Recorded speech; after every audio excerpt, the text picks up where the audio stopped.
अस्सलाम वालेकुम, आदाब। मैं सैयद जावेद हसन।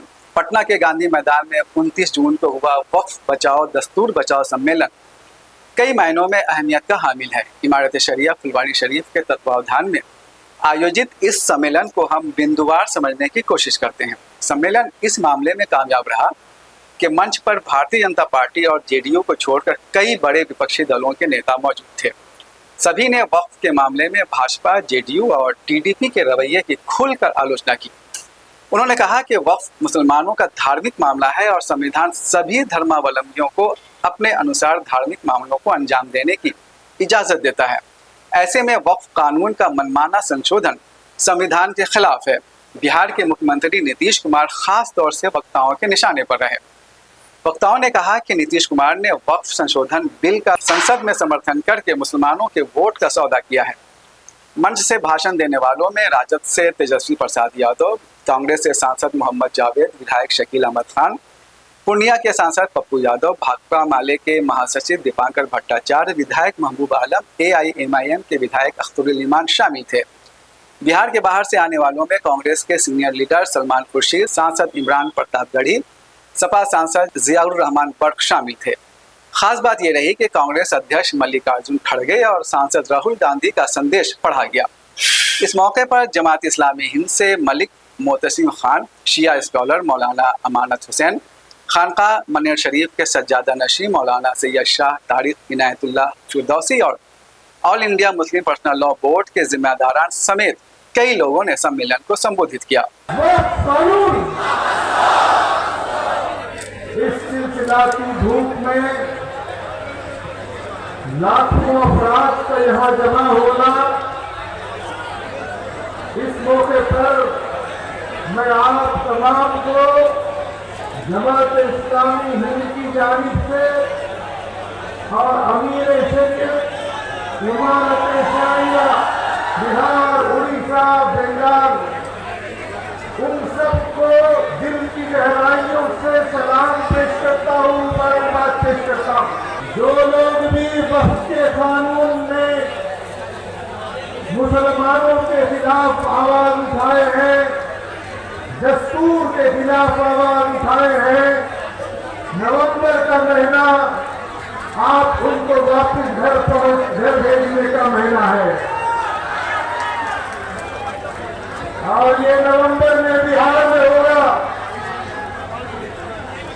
और 2029 में ये जो देश में भारतीय जनता पार्टी की सरकार है, जो मोदी की सरकार है, जो लिंचिंग की जिम्मेदार है, जो बुलडोजर इनजस्टिस की जिम्मेदार है, जो यूनिफॉर्म सिविल कोड को लाने की जिम्मेदार है, जो अमेंडमेंट एक्ट को लाने की जिम्मेदार है, जो मस्जिदों दरगाहों को मसमार करने की जिम्मेदार है, देश के हिंदू, देश के मुसलमान इस सरकार को वापस भेजने के लिए तैयार है। ये लड़ाई सिर्फ नारों से नहीं होगी, हमें गैर मुस्लिम भाइयों को साथ लेकर दस्तूर की रोशनी में एक ताकत बनकर यहाँ पर एक कुव्वत बनकर जालिमों को उनके अंजामे कार तक पहुंचाना, ये जिम्मेदारी है, ये पैगाम है। वक्ताओं ने इस बात को रेखांकित किया कि वक्फ संशोधन कानून के खिलाफ संसद में वोट देने वालों में ज्यादा संख्या गैर मुस्लिमों की थी, इसलिए मुसलमान वक्फ के मामले में खुद को अकेला नहीं समझें। वक्ताओं ने स्पष्ट रूप से कहा कि मोदी सरकार वक्फ संशोधन कानून को वापस ले और जब तक इस कानून को वापस नहीं लिया जाता है, देश के मुसलमान और सेकुलर सोच वाले लोग चैन से नहीं बैठेंगे। आखिर में अमीर शरीयत मौलाना फैसल रहमानी ने सम्मेलन को संबोधित किया। पैगाम आप तक पहुंच गया? पैगाम पहुंचा या नहीं पहुंचा? वक्त बचाना है, वक्त को बचाना है, जद्दोजहद जारी रखनी है, एहतजाज जारी रखना है इंशाअल्लाह। अगर जारी रखना है, अगर हौसला है तो अहद कीजिए। मैं अहद के कलमात कहता हूँ, मेरे पीछे दोहराइए। मैं अहद करता हूँ कि मैं उस वक्त तक एहतजाज जारी रखूंगा जब तक ये काला कानून वापस नहीं लिया जाता। इंशाअल्लाह आप इतनी बड़ी तादाद में आए, अब आपको वापस जाना है। आपके आने से आवाज नहीं हमस पहुंच रही है और हमस को लोगों ने महसूस कर लिया है। अब हम बात करते हैं सियासी एंगल की। सम्मेलन में राष्ट्रीय जनता दल की हिस्सेदारी प्रमुखता से महसूस की गई। इस तस्वीर में आप राजद अध्यक्ष लालू प्रसाद और उनके बेटे तेजस्वी प्रसाद यादव के साथ मौलाना फैसल रहमानी को देख सकते हैं। इसके अलावा इन तस्वीरों को देखिए। ये तस्वीरें 28 जून की रात 10 बजे की हैं। इनमें आप राजद के सीनियर लीडर अब्दुल बारी सिद्दीकी फैसल रहमानी के साथ देख सकते हैं। अब्दुल बारी सिद्दीकी और फैसल रहमानी सम्मेलन की तैयारियों का जायजा लेने गांधी मैदान आए थे। तेजस्वी प्रसाद यादव ने वक्फ बचाओ दस्तूर बचाओ सम्मेलन को अपने राजनीतिक हथियार के तौर पर खूब इस्तेमाल किया। तेजस्वी ने कहा कि इस साल होने वाले विधानसभा चुनाव में उनकी सरकार बनती है तो वो वक्फ संशोधन कानून को बिहार में लागू नहीं होने देंगे। और इंशाअल्लाह जो लोग सत्ता में बैठे वो जाने वाले हैं।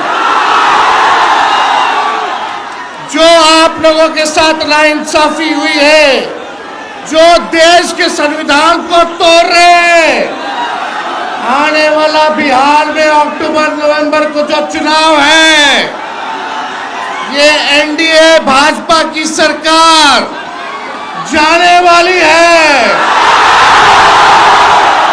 जब गरीब आवाम की सरकार बनेगी तो इस बिल को, इस कानून को बिहार राज्य जो है कूड़े के दान में फेंकने का काम करेगा।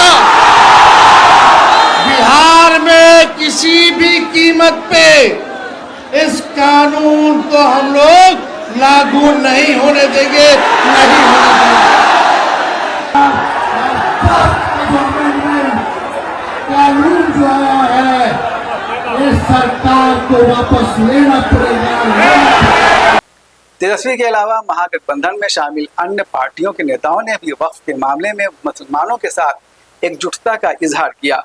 समझा जाता है कि विधानसभा चुनाव में इसका फायदा महागठबंधन के उम्मीदवारों को मिल सकता है।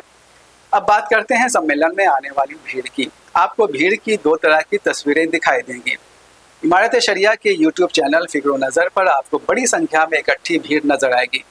ये तस्वीरें मंच के आसपास की हैं। अब हम आपको बिहार लोक संवाद के कैमरे से ली गई तस्वीरें दिखा रहे हैं।